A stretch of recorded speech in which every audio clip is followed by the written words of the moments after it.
Controlling your track's dynamics effectively is a key element of good mixing.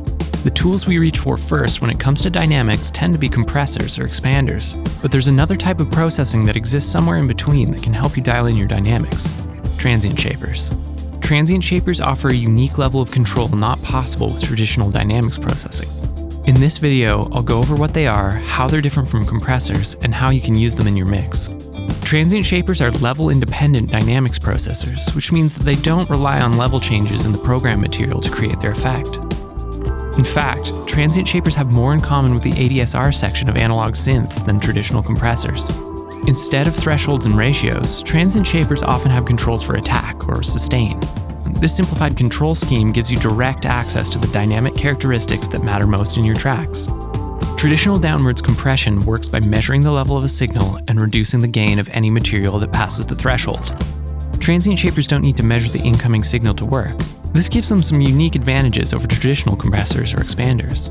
It's not a perfect analogy, but you can think of high sustain, low attack settings as having a compression-like effect, and high attack, low sustain settings behaving similarly to expansion.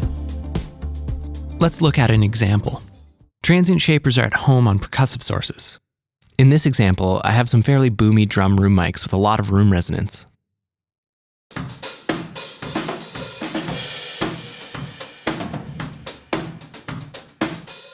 I'm finding it a bit hard to deal with in the mix since compressing them tends to accentuate the cymbal decay and expansion just makes the hits inconsistent. I'll see if I can use some transient shaping to rein in the cymbal wash and bring out the drums. I'll start by adding a Transient Designer plugin to the room mics bus. The control scheme is so simple that I can achieve most of what I need simply by turning down the sustain and turning up the attack slightly.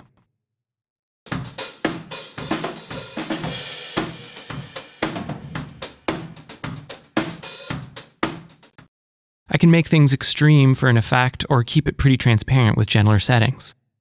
Now that I'm getting more of the drums in the room mics, I can bring up their level in the mix and not lose any of the punch of my close mics.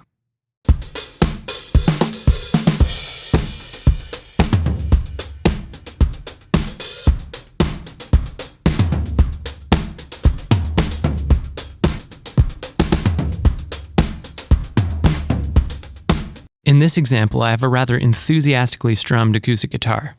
It seems like the player is hitting extra hard to compensate for fatigue or a loud headphone mix.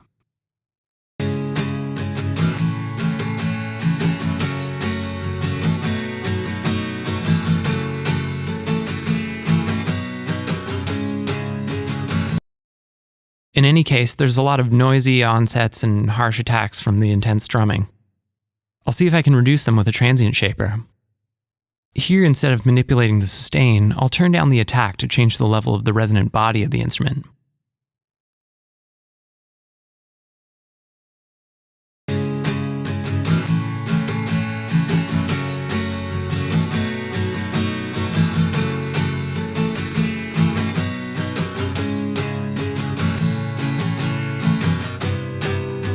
In conjunction with compression, this should give me what I need for this guitar track. Transient shapers are an effective solution for dealing with dynamics when traditional methods aren't quite cutting it. Now that you know how to use them, try a transient shaper the next time you need extra dynamic control in your mix.